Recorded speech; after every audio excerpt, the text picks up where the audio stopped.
او په خوشاله باندې د باغ په تکل کې روانه شوه او زړه کې وې چې بس خو د خواږه انګورو خورم او د لوږه ومې ختمه شي.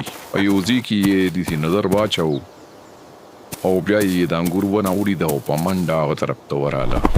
وس راورسېدم، وس به خوږه انګور اخورم، خو ډېر اوچت ښکاري. د انګور خو ډېر مزېدار دي، خو راش کوم بی څنګه؟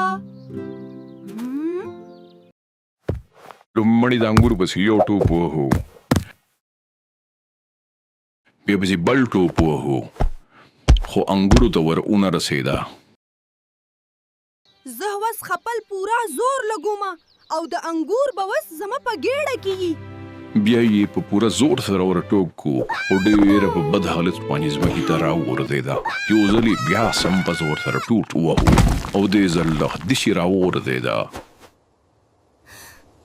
هی خدایا!